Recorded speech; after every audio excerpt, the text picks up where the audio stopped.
जय माई की। रामेश्वर जी ने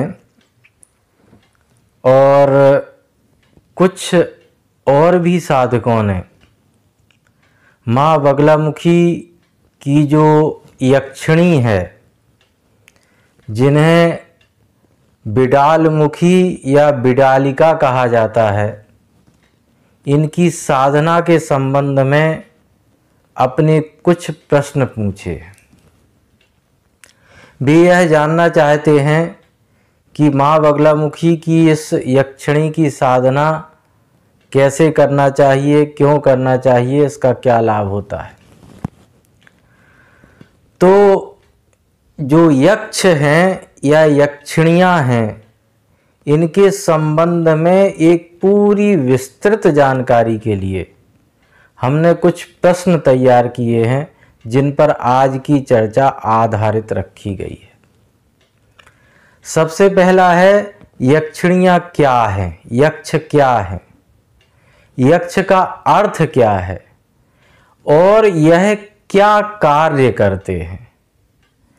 यक्षों का जो यक्षाधिपति है वह कौन है, पृथ्वीवासियों से, पृथ्वी से यक्षों का क्या संबंध है और कैसा संबंध रहा है,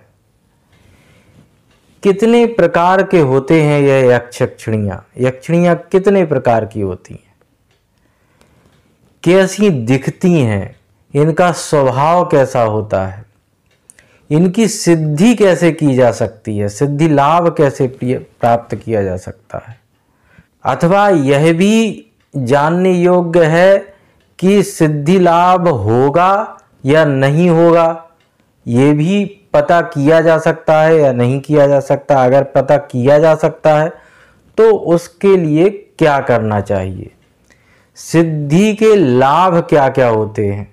अगर यक्षिणी किसी को सिद्ध हो जाती है तो वो क्या क्या लाभ उससे प्राप्त कर सकता है, और जब लाभ है तो हानि भी होती होगी, तो उससे क्या क्या हानियां होती हैं, क्या क्या हानि होती है, यह भी चर्चा में समझने योग्य है। साथ में हम यह भी समझेंगे कि जो मनोविशेषज्ञ हैं, जो तार्किक हैं, जो आज के आधुनिक विज्ञान पर, वाह्य विज्ञान पर, जो नवीनतम विज्ञान है उस पर भरोसा करते हैं, विश्वास करते हैं, उन तार्किकों का ऐसी साधनाओं के संबंध में क्या मत है, वे क्या सोचते हैं इस सब के बारे में। अर्थात आज का जो विज्ञान है वो इस बारे में क्या सोचता है, मनोविज्ञान क्या कहता है। फिर ये सब समझने के साथ साथ हम यह भी समझेंगे कि जो बिडालमुखी है, माँ बगलामुखी की जिसे यक्षिणी कहा गया है, उनकी साधना कैसे की जाती है, वह क्या है, और उनकी साधना का परम लाभ साधक को कैसे प्राप्त हो सकता है, क्या प्राप्त हो सकता है। तो प्रारंभ करते हैं। यक्षिणियाँ और यक्ष, ये दोनों पति पत्नी के संबंध के रूप में जाने जाते हैं। यक्षों की जो पत्नियां हैं उन्हें यक्षिणियाँ कहा जाता है, और यक्ष का अर्थ होता है किसी जादुई चमत्कारी शक्ति से संपन्न कोई ऊर्जा, कोई ताकत, कोई शक्ति जिसमें चमत्कारी जादुई ऊर्जा हो, जादुई शक्ति हो जिसके अंदर, उसे यक्ष कहा जाता है।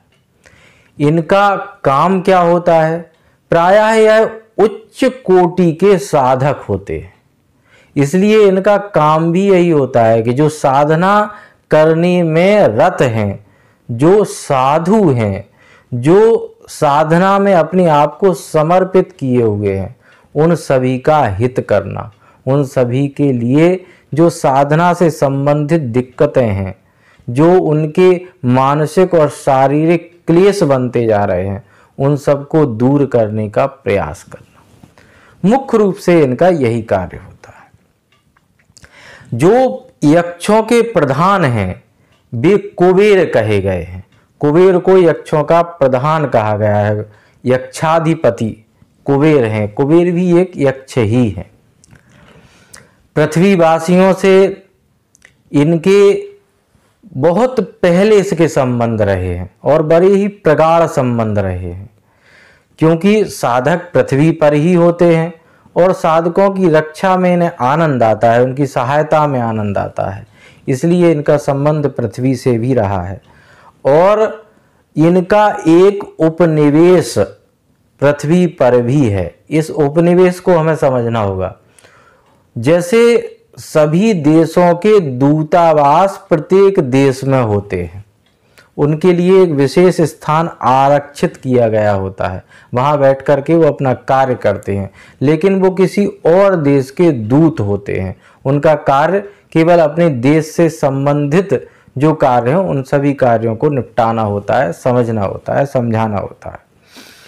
ऐसे ही जो ये यक्ष हैं, यक्षिणियाँ हैं, इनके भी अपने उपनिवेश पृथ्वी पर होते हैं। कहा यह जाता है कि जो हिमालय का उत्तर भाग है उस भाग में कोई एक मनोरम घाटी है जिसमें यक्ष यक्षिणियों का उपनिवेश है, वहाँ वे रहते हैं, निवास करते हैं और साधना करते हैं।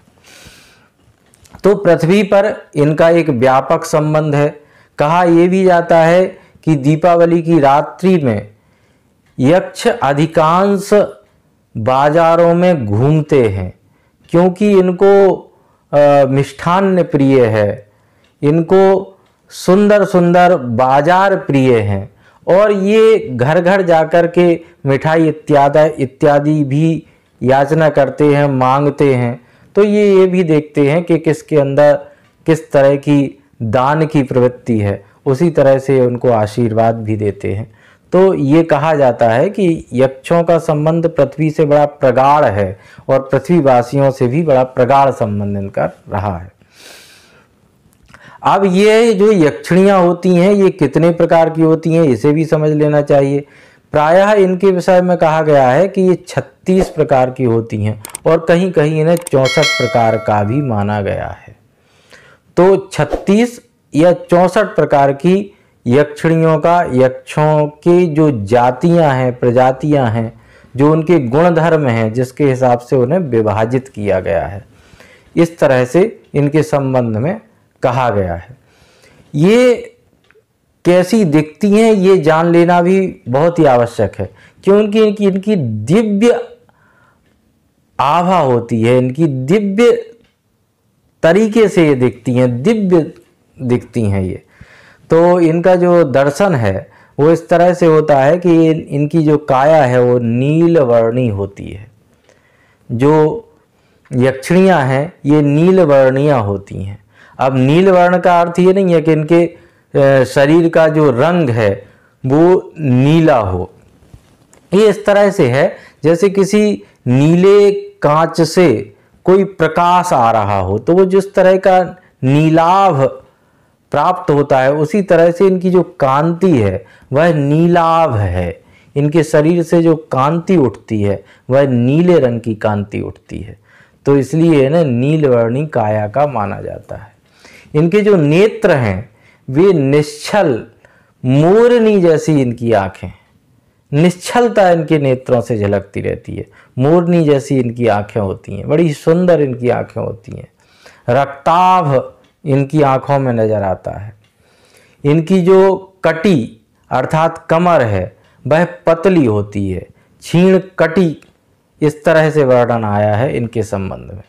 इनके जो उरोज हैं वो उन्नत होते हैं, अर्थात इनकी जो जंघाएं हैं वो उन्नत जंघाएं होती हैं, इसीलिए इनको उरोरु भी कहा जाता है। तो ये सुंदर जंघाओं वाली होती हैं और काले घने खुले वालों को ये धारण करती हैं।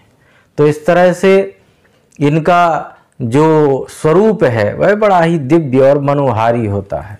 अब इनके स्वभाव की बात करते हैं। स्वभाव से ये बड़ी दयालु होती है, स्वभाव से ये बड़ी कृपा करने वाली होती है, किंतु इसमें ध्यान रखने वाली बात यह है कि यह साधकों के लिए और जो प्रकृति के हित में, हित कार्य में लगे रहते हैं, समाज के हित कार्य में जो साधक लगे रहते हैं, उनके ऊपर स्वाभाविक रूप से कृपा करती हैं, उनकी स्वाभाविक रूप से सहायता करती हैं।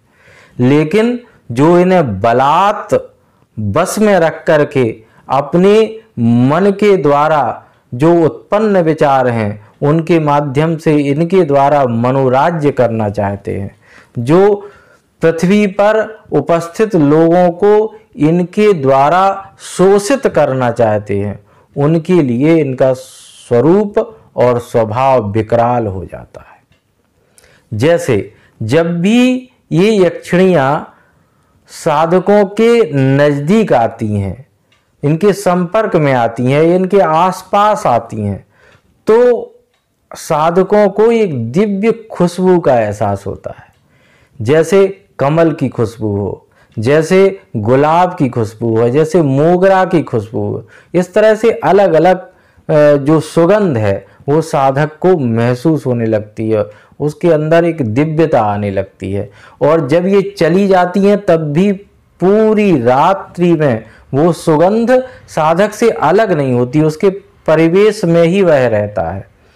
कभी कभी जो प्राकृतिक वातावरण में रहने वाले व्यक्ति होते हैं उन्हें भी रात्रि में कभी कभी कोई दिव्य खुशबू का सुगंध का एहसास होता है। तो जो ग्रामीण अंचल में रहने वाले लोग हैं, जो प्रायः खुले में निवास करते हैं अथवा खुले में ही शयन करते हैं, उन्हें कभी कभी रात्रि में जब उनकी नींद खुलती है तो उन्हें कभी कभी कोई एक दिव्य खुशबू, सुगंधित खुशबू का एहसास होता है, सुगंध का एहसास होता है। तो ये कहीं से अगर किसी इस तरह की ऊर्जा वहाँ से निकल रही होती है, उनके समीप से गुजर रही होती है, तो उनको इस तरह का एहसास होने लगता है। तो इनके अंदर इस तरह की दिव्य सुगंध आती है। लेकिन जो इन्हें बलात् बस में करके रखना चाहते हैं उनके लिए जब ये आती हैं तो दुर्गंध उन्हें महसूस होती है, क्योंकि वह नाराज होकर के, कुपित होकर के उनके पास आती है। हिंसा उनके मन में रहती है, क्रोध उनके मन में रहता है, क्रोधित होकर के उनके पास आती है। और जब ऐसे साधक बलात् उनसे अपना कोई कार्य कराते हैं तो भले ही वे मंत्र के वशीभूत होकर के उनके कार्य करने के लिए तत्पर हो जाएं, किंतु वे ऐसे दुराचारी साधकों की मनोदशा को धीरे धीरे धीरे धीरे करके बदलने लगती हैं। और फिर उन्हीं साधकों के द्वारा कुछ ऐसा विनाश का कुचक्र रचाती हैं जिसमें वे साधक फंस करके मृत्यु को प्राप्त हो जाते हैं अथवा मृत्यु तुल्य कष्ट भोगने लगते हैं। और जब वे मृत्यु को प्राप्त हो जाते हैं अथवा मृत्यु तुल्य कष्ट भोगने लगते हैं तो ये उनकी पकड़ से मुक्त हो जाती हैं। और यही उनकी मुक्ति का एकमात्र मार्ग भी है, इसीलिए उन्हें यह सब करना ही पड़ता है। उनको मुक्त होने के लिए यह सब करना पड़ता है। अब स्वाभाविक रूप से ये सभी के तो वशीभूत होती नहीं है, इनके वशीभूत होने के दो ही कारण होते हैं। या तो कोई बहुत ही सिद्ध मंत्र सिद्ध करके इनको वश में करे, अथवा कोई यक्ष किसी कार्य विशेष के लिए पृथ्वी पर आए तो उसका हित कार्य करने के लिए यक्षिणियाँ भी उसकी सहायक हो जाती हैं। तो दो ही प्रकार से यह सहायता करती हैं। और दुराचारी यदि कोई व्यक्ति, कोई साधक अगर इनको बलात् वश में करने का प्रयास करता है तो उसके विनाश का भी कारण ये बन जाती हैं। अब जो साधक हैं वो यक्षिणियों की सिद्धि कैसे प्राप्त करें, यह भी एक बहुत ही जानने योग्य प्रश्न है। तो सामान्य साधकों के लिए जो यक्ष साधना में बताया गया है कि सामान्य साधकों को यक्ष साधना करने से पहले चांद्रायण नाम का व्रत करना चाहिए। अब चांद्रायण नाम के जो व्रत है उसकी विधि बहुत ही कठिन है, इसलिए यदि आप चाहेंगे तो एक वीडियो के माध्यम से उस पर एक विस्तृत चर्चा आपके सामने रखेंगे। चांद्रायण व्रत करने के उपरांत 16 दिन तक निरंतर 16 रुद्राभिषेक साधक को करना चाहिए। रुद्राभिषेक करने के उपरांत 51,000 मृत्युंजय मंत्र का जप साधक को करना चाहिए। ये जप साधक रुद्राभिषेक के साथ साथ भी कर सकता है। जब समापन हो जाए जप का तो कुबेर मंत्र का 51,000 मंत्र का अनुष्ठान साधक को करना चाहिए और कुबेर यंत्र का निरंतर पूजन भी उसके साथ में करना चाहिए। इतना जब सब साधक संपन्न कर लेता है तब उसके अंदर ये योग्यता आती है कि वह यक्ष यक्षिणियों की साधना कर सकता है। इसके अलावा अगर कोई सुयोग्य गुरु उसको कोई और मार्ग बताए जो उसको बहुत ही कम समय में बहुत ही अच्छी उपलब्धि देने वाला हो, या कोई गुरु कृपा हो जाए, कोई ऐसा मंत्र उसे प्राप्त हो जाए गुरु की कृपा से, तब भी साधक साधना के लिए तत्पर हो सकता है। या कोई किसी छोटे से अनुष्ठान या आयोजन, ये गुरुजन जो गुरु शिष्य परंपरा से ही बताया जाता है उसके अनुसार ये सबको समझाया जाता है, बताया जाता है, तो उस हिसाब से भी साधक कर सकते हैं। लेकिन करने से पहले साधक को यह भी समझना जरूरी होता है कि वो जो सिद्धि लाभ करना चाहता है, वो जो यक्षों की यक्षिणियों की साधना करना चाहता है, वह उसे सिद्ध होगी भी या नहीं। क्योंकि बहुत से साधक प्रयत्न करते हैं, अपनी अपनी मनोदशा अपने अपने संकल्प के माध्यम से प्रयत्न करते हैं, लेकिन कुछ को उपलब्धि प्राप्त होती है, कुछ को नहीं होती। ये यक्षिणियों की कृपा के ऊपर, उनकी अपनी मनोदशा के ऊपर और साधकों के अपने स्वभाव और संकल्प के ऊपर भी होता है। तो इसका पहले क्या पता है लगाया जा सकता है? बिल्कुल लगाया जा सकता है। इसके लिए देव आज्ञा लेने का एक पूरा विधान बताया गया है। देव आज्ञा भगवान शिव की अथवा शिव गण की आज्ञा लेना होती है। इसके लिए एक मंत्र और साधना की पद्धति निर्धारित की गई है। उसका अनुसरण करने से साधक को स्वप्न में अथवा जागृत कुछ संकेत प्राप्त होते हैं। कुछ इस तरह के संकेत मिलते हैं जिससे उसे यह पता चल सकता है कि उसे सिद्धि लाभ होगा भी या नहीं होगा, और अगर होगा तो क्या वह उसके लिए हितकारी साबित होगा या अहितकारी साबित होगा। तो इस तरह से देवाज्ञा लेकर के इस साधना में तत्पर होना चाहिए। यह भी गुरुगम्य है, तो गुरु के द्वारा ही इसमें मंत्र बताए जाते हैं। अब सिद्धि के लाभ क्या क्या होंगे यह भी समझ लेना चाहिए।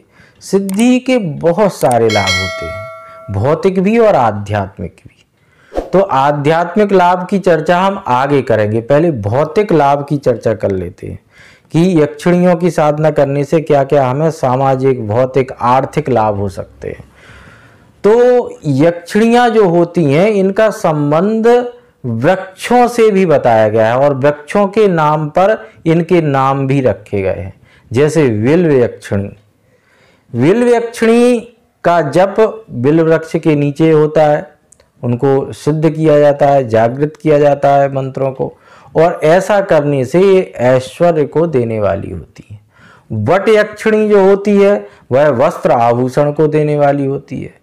जो पिप्पल यानी पीपल की यक्षिणी होती है वह धन को देने वाली होती है। इसी तरह से जो आम्र यक्षिणी होती है वह पुत्र को देने वाली होती है। इसी तरह से जो गूलर अर्थात उदुम्बर यक्षिणी कही गई है वह विद्या को देने वाली होती है, विद्या ज्ञान को देने वाली होती है। अर्क यक्षिणी कार्य साधन के लिए बहुत ही उपयोगी कही गई है। यह सभी इनके मंत्र हैं, इनकी साधना विधियां हैं। तो इसी तरह से अर्क यक्षिणी का साधन करने से कार्य साधन होने लगते हैं। और श्वेत गुंजा की जो यक्षिणी है वह संतोष को देने वाली है, और जो तुलसी यक्षिणी है वह देव कृपा को देने वाली है। प्रायः जो वैष्णव साधक हैं वह देव यक्षिणियों की सहायता प्राप्त करके बहुत उपलब्धियों को प्राप्त करते हैं। तो इस तरह से ये भौतिक लाभ यक्षिणियाँ दे सकती हैं, देने वाली होती हैं। इनकी अपनी अपनी साधना विधि है, साधना करने के मंत्र हैं, इसी तरह से उनको करना चाहिए। अब जब इनसे हानि है तो लाभ भी होता होगा। तो इनका लाभ हमने पहले ही आपको बताया है। अगर आप केवल मनोराज्य करने के लिए लोभ के वशीभूत होकर, द्वेष के वशीभूत होकर, कुंठा के वशीभूत होकर, कुछ लालच के वशीभूत होकर संसारी लालच के वशीभूत कर, दैहिक लालच के वशीभूत होकर अगर आप इनकी साधना करते हैं तो आपको हानि लाभ ही होता है, आपको कोई बहुत अच्छा लाभ प्राप्त नहीं होता, आपकी हानि ही होती है। तो यह समझना बहुत ही आवश्यक है कि आपका जो संकल्प हो वो सत संकल्प हो, शिव संकल्प हो। अब जो आज के मनोवैज्ञानिक हैं, मनोविशेषज्ञ हैं, मनोचिकित्सक हैं, जो तार्किक बुद्धि वाले व्यक्ति हैं, जो आज के विज्ञान पर ज़्यादा भरोसा रखते हैं, वे इस विषय में क्या कहते हैं? उनकी अपनी एक धारणा है, एक मत है, जो प्रायः सुनने पर निराधार प्रतीत नहीं होता। उनका ये कहना है कि इस तरह की जो भी अभिव्यक्ति साधक के अंदर होती है, जो भी कुछ उसको दिखाई देता है, जो उसको सुनाई देता है, जो उसे सुगंध के रूप में महसूस होता है, वह सब उसके अपनी ही मनोवृत्ति, अपनी ही सोच का, अपनी ही समझ का, अपनी ही मन में चल रहे विचारों का परिणाम होता है। और देखा भी जाता है कि आप जिस तरह का चिंतन निरंतर करने लगते हैं, उसी तरह का कर्म भी आपके द्वारा होने लगता है। जिस तरह का चिंतन आप सतत निरंतर करते रहते हैं, उसी तरह की वस्तुएं, उसी तरह के विचार, उसी तरह की अभिव्यक्ति आपको अपने चारों ओर नजर आने लगती है। जैसे अगर आप कुंठा से ग्रस्त होते हैं तो सभी आपको शत्रु नजर आने लगते हैं। जैसे आप जिस दृष्टि से भी, जैसा चश्मा पहन करके, जैसी सोच का चश्मा पहन करके आप संसार को देखते हैं, उसी तरह का संसार आपको नजर आने लगता है। तो तार्किकों का जो मत है कि आपके द्वारा जो भी कुछ चिंतन में लाया जा रहा है, उसी तरह से आपका मस्तिष्क भी क्रियाशील हो जाता है, वह आपको उसी तरह से दिखाना आरंभ कर देता है। और हम यह देखते हैं कि आज के समय में 90% से अधिक लोगों के साथ अधिकांश यही हो रहा है। वे निरंतर बहुत सी किताबों को पढ़ते हैं, बहुत से इस तरह के वीडियो देखते हैं, बहुत सी लोगों की इस तरह की चमत्कारिक जादू टोना की बातों को सुनते हैं, और सुनते अपने मन में इस तरह का भाव पाल लेते हैं, भाव बना लेते हैं, और फिर उसी तरह से उनको नजर आने लगता है। ये वास्तविक सिद्धि का लक्षण नहीं है, ये वास्तविक कृपा का लक्षण नहीं है, ये आपकी मनोवैज्ञानिक अभिव्यक्ति है। जिसे आप निरंतर सोच रहे हैं, विचार कर रहे हैं, वही आपको आगे चल के दिखाई देने लगता है। तो 90% से अधिक लोगों के साथ ऐसा ही होता है, और इस बारीकी को समझने के लिए एक सुयोग्य गुरु की आवश्यकता होती है। अगर आप सुयोग्य गुरु आपको प्राप्त नहीं है, तो आप एक अच्छे सुलझे हुए मनोविशेषज्ञ से भी सलाह ले सकते हैं। प्रारंभिक रूप से तो आपकी वह इतनी मदद तो कर ही सकता है कि आप किसी मनोरोग का शिकार हो रहे हैं, या आप वास्तविक धरातल पर किसी साधना में जीने का प्रयास कर रहे हैं। अब यहां आ जाते हैं कि जो बिडाल मुखी मां बगलामुखी की यक्षिणी है, वह क्या है। तो जैसा हमने आपको बताया कि सभी जो यक्ष यक्षिणियां हैं, वे उच्च कोटि के साधक साधिकाएं होते हैं। वे भी अपनी साधना करते हैं, और अनेकों प्रकार की महाविद्याओं के अनेकों यक्ष यक्षिणियां साधक होते हैं। वे अपनी तरह से उनकी साधना में निपुण होते हैं, विशेषज्ञ होते हैं, उनको बहुत ज्ञान होता है उस साधना का। उनको देवी की बड़ी कृपा प्राप्त होती है, क्योंकि ये उपदेवता भी माने गए हैं। ये जिस तरह से देवता होते हैं, उसी तरह से देवताओं की जो नीचे की कोटि के हैं, उन्हें उपदेवता कहा जाता है। तो ये उपदेवता भी माने गए, तो इनकी साधना पद्धति बहुत ही उन्नत होती है। तो अनेकों जो 10 महाविद्याएं हैं, उन 10 महाविद्याओं की अलग अलग यक्षिणियां बताई गई हैं। उनकी वे साधिकाएं हैं, वे विशेषज्ञाएं हैं। उनमें से जो माँ बगलामुखी की यक्षिणी है उसको बिडालमुखी कहा गया है। इनका एक विशेष मंत्र, उसकी साधना पद्धति बताई गई है। अब बिडालमुखी जैसे ही नाम आता है तो बहुत से साधकों के मन में इस तरह का चिंतन प्रारंभ हो जाता है कि बिडालमुखी अर्थात बिल्ली का मुंह उनका होना चाहिए या बिल्ली जैसी दिखनी चाहिए। ऐसा नहीं है।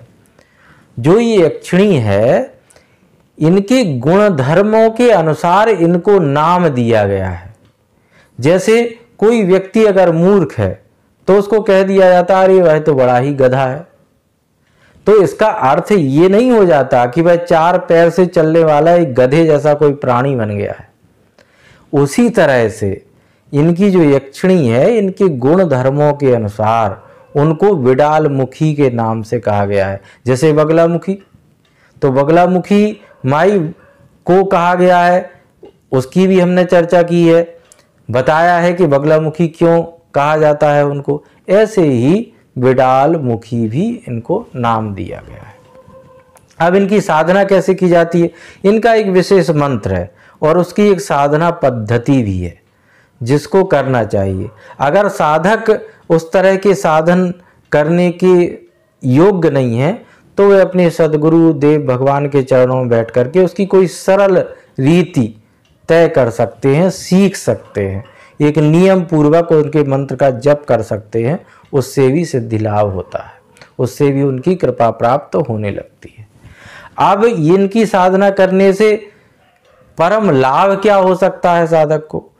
यक्ष यक्षिणियों की साधना करने का जो परम लाभ है वह यही है कि अपने इष्ट का साक्षात्कार, इष्ट के चरणों में प्रीति, इष्ट के चरणों में समर्पण, उनसे संबंधित उनकी जो पूजा साधना का जो दिव्य ज्ञान है वह साधक को प्राप्त होने लगता है। बड़ा ही हित करती हैं ये यक्षिणियाँ, साधक का पूरा सहयोग करती हैं साधना में, साधक को आगे से आगे, आगे से आगे, आगे से आगे ले जाने के लिए। और यही साधक का परम लाभ है। और यक्षिणियाँ जब ऐसा करती हैं तो वे भी बहुत प्रसन्न होती हैं। इसलिए वे, अगर ऐसा साधक कोई प्राप्त न होता है तो वे उनके हित कार्य को बड़े ही सहर्ष करती हैं, सुखपूर्वक, आनंद पूर्वक करती हैं। तो ये परम लाभ साधक को प्राप्त हो सकता है। अब आपने पूरी जो यक्षिणियों के संबंध में एक चर्चा सुनी, लेकिन इसके अतिरिक्त भी और उपदेवता होते हैं जिन्हें गंधर्व कहते हैं, अप्सराएं कहते हैं, पिशाच कहते हैं, किन्नर कहते हैं, नाग कहते हैं, किरात कहते हैं, भूत प्रेत कहते हैं। ये सभी के अपने अपने गुणधर्म अलग अलग होते हैं। इन सब की अलग अलग साधनाएं हैं। ये सब अलग अलग तरह से इनके स्वभाव हैं, इनके स्वरूप हैं। अगर आप इनमें से किसी के बारे में भी, किसी के संबंध में भी जानना चाहते हैं, एक विस्तृत चर्चा चाहते हैं, एक वैज्ञानिक आधार चाहते हैं, तो आप हमें कमेंट्स करिए। हमारा प्रयास रहेगा कि इनके संबंध में भी एक श्रृंखलाबद्ध तरीके से एक पूरी सीरीज आपके सामने रखें।